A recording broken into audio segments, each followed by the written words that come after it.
labisooda ada soo dhaw walaal adiga ka bilaabay magacayga walaal wax la liqaaye way liqaayo kulli magac wacan baad wadataa lacala hadii lagu oran la waxaad u sharaxan tahay madaxweynenimo bal maxaa kamid ah waxyaabaad ku qodbadan lahayd ama aad qaban lahayd waxa kamid ah la horta madaxweynaha qaranka xabsi baan u diri lahaa hantiga shacabka umadana waan boobi lahayn runta fiican yamir kama tagan mid qaar badan oo sahnana mandheera meel ka sugaysa ma geeyeen iska yagan waan soo socdaa marka awooddaada u adeegsan lahayd Soomaali baan سبحان الله عليك. السلام عليكم ورحمة الله وبركاته. كلنتي وعن صاحبي الميل كست جوتان برت نقد داونسا وبارد في الشارع نعاو وحنا كسوغنا برتمها قبل كتقدر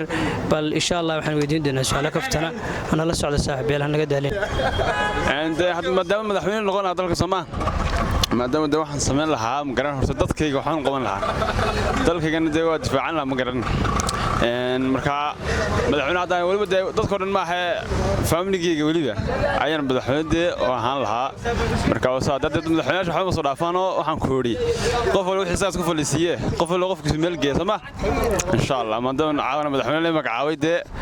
aan caadi marka waxa reerkiina u shaqeyn lahayd reerkiina u shaqeyn lahayd madaxweynaha maan miyaan dad kale maxaan tirayaan aad u maasantiyo ku bilaabay magaca wandhow walaal magacayga Mustafa way Mustafa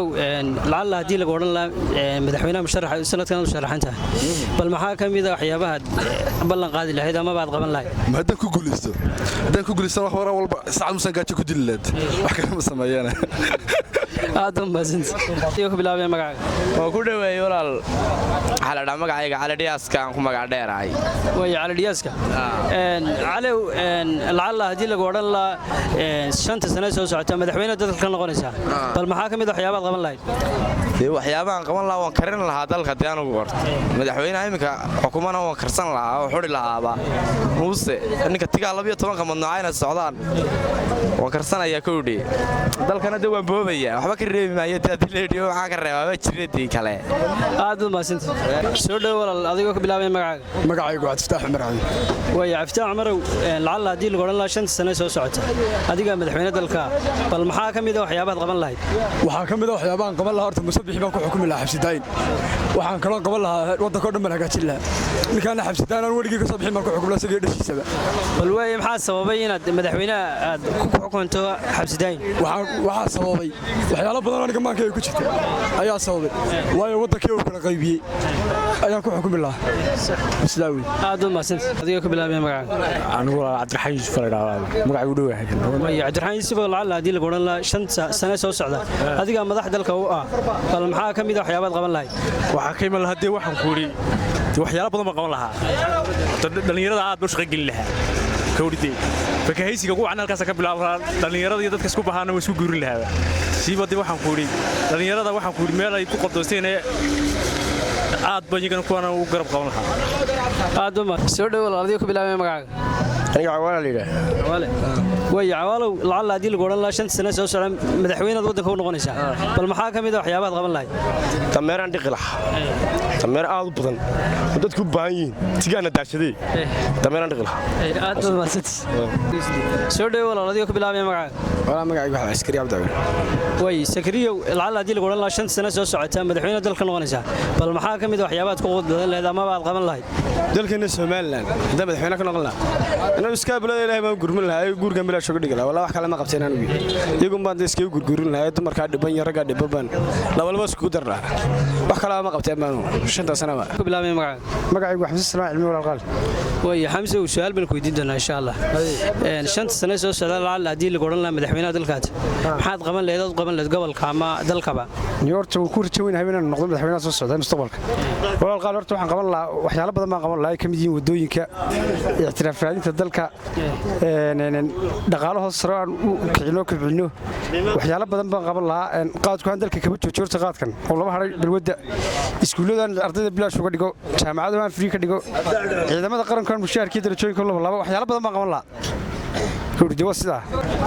soo dhow adiga ku bilaabay magacaaga walaal waan dhowahay magacayguna waa Yaasin Faarax Ibrahim oo ku magac dheer Charles way lacala hadii lagu oran lahaa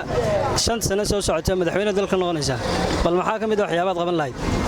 runtii waxyaabahan kamid ah waxa qaban lahayd asaasiga ee bulshada u baahan tahay dhalinyarada waxaan u sameyn lahaa shaqo abuur maamulka dawladana waan kala dagaalami lahaa musuqa baahsan dawladda ku baahsan waan kala dagaalami lahaa waxa kamid ah caafimaadka adeegyada biyaha waxbarashada waxyaabahaas oo dhan shanta soo socota aan u qaban lahaa bulshada si aan horumar u gaarsiiyo bulshada Soomaaliland aqoonsi caalami ah ayaan ugu dawaan bulshada caalamka iyo wadamada aan xiriirka fiican la leenahay kuwana wasi wanaajin lahaa meelo badan oo dalkeena aqoonsi uga baahan yahay waa dalalka caalamka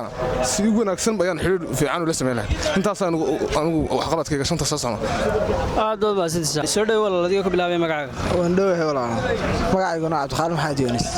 way Cabdikhaalid qowl lacala hadii lagu oran lahaa 5 sano soo socota madaxweyne dalka noqonaysa bal maxaa kamid ah waxyaabaha qaban lahayd ama aad ku sii qodbadaada ku sii dirsan lahayd waxaan kamid ah walaal hadii madaxweyne noqon lahaa 5 sano soo socda dhalinyarada oo isku guurin lahaa horta iyaga iska buladi baa ku badatay wiilal iyo gabdho saas been la isku sheegay 5 sano ayaa saa loo kala maraateynaya marka waxaan oran lahaa dhalinyarada oo isku guurin lahaa waxyaalo kale badanna waa si sameyn lahaa hadii alla idmo soo dhow walaal adiga ku bilaabay magacaygu Cabdicaziis Roondoola way Cabdicaziis su'aal baan ku weydiinaa bal lacala hadii ay dhacdo in hal 5 sano soo socota hadii laga dhigi lahaa madaxweyne bal maxaa kamid ah waxyaabaha qaban lahayd niyow 5 sano soo socda madaxweyne laga dhigi lahaa dalka iyo dadka waan ka bilaabniyo haday dhaqaale tahay haday dalka dumayba tahay la musabixi dalka uu ku ciyaaray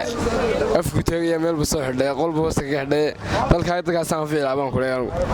aad magacaygu Mustafa Deeq Ismaaciil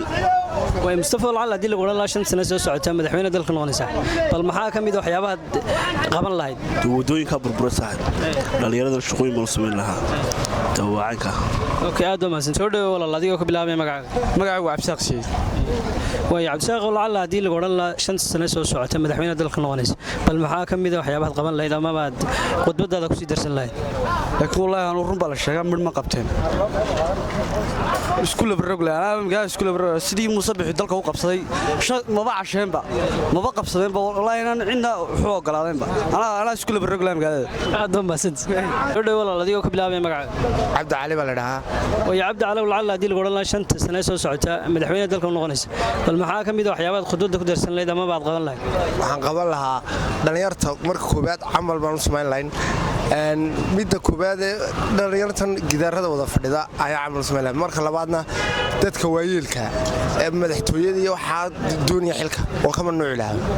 waayo mustaqbalkoodii dhalinyarta waxba ma tarin laakiin anigu mustaqbal ahaan dhalinyar baan meesha keen lahaa waxaanan u qaban lahaa oo kale sida wadooyinka nadaafada waxaan u qaban lahaa soo dhow walaal adiga ku bilaabay magacaaga Cabdisalaan aadan buqor way Cabdisalaan lacala hadii lagu oran lahaa 5 sano soo socota wadanka madaxweyne ka noqonaysa bal maxaa kamid ah waxyaabaha qaban lahayd dictatori baan noqon lahaa marka hore teedna Soomaaliyada maalinba gobol qabsan la weerar laagiyeedo kowdi burcaan maamul goboleed khaasan ku dhawaaq la xasiidna waan ka beerla wuxuu meenan tahay saar aad ma san aad baan dhaway saaxiib aad baan santay magacayga xalaal maxamed Maxamed Balaada gadla leeyahay kuna aanasleed way gadlow su'aal kaftan ku weydiina bal lacala hadii lagu oran lahaa madaxweyne musharaxa sanadka u sharaxanta bal maxaa kamid ah waxyaabaha qaban lahayd bismillaah horta waxyaabaha ugu horeeyaan qaban lahaa anigu waxaan maxay toolay bulshada uma soo shaqo tageen ee way iyaga u shaqeyn lahaa maadaama ay bulshada u shaqeynaysid laba waxyaabood ayaan marka hore target ka saari lahaa marka koowaad horta xagga askarta anigu maxay toolay ka dhisi lahaa qarashaadkooda iyo waxooda mid yar oo wasiiro casad halkan soo fadhiistay oo de kursi isku wareejinaya nin dhaxanta waxaan ku dhisu dhigay xabada beer ka dhiganaya de ma simeen marka anigu horta xaggaasan ka hagaajin la aad u mahadsantahay soo dhawaad adiga ku bilaabay magacaaga walaal ugu dhawaayay Yuusuf Weerud ka magacay waxa weeye Cabdirasaaq Ismaan Hirid way Cabdirasaaq hal su'aal baan ku weydiin doonaa insha Allah lacala 5 sano soo socda hadii lagu dhaafay madaxweynaha u tahay dalka bal maxaa kamid ah waxyaabaha aad qaban lahayd hadaan madaxweyne noqon lahaa horta maxay ahayd sixir barka waa joojin lahaa magaranaysaa markuu xigtana maxay ahayd iskuulada free ba ka dhigi lahaa gibigoodiba yaa ma garatay markuu xigtana maxay ahayd wixii khamrigii magaalada waxa soo gelinayna oo qaban lahaa intaas ku rajooyna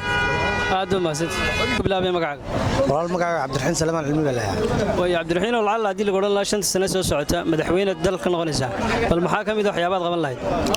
inaan waxaan noqon lahaa oo qaban lahaa waxaan ku dalka horta dad baan ka dhigaa dadkiisu way hagaagsan yihiin diintana walaal dhaqanka diintana waan sarreysin lahaa kowde wixii xun oo dhan dalka waan ka urgufilay anigu hadda ma garat kitaabka Allah loo soo celin lahaa dalka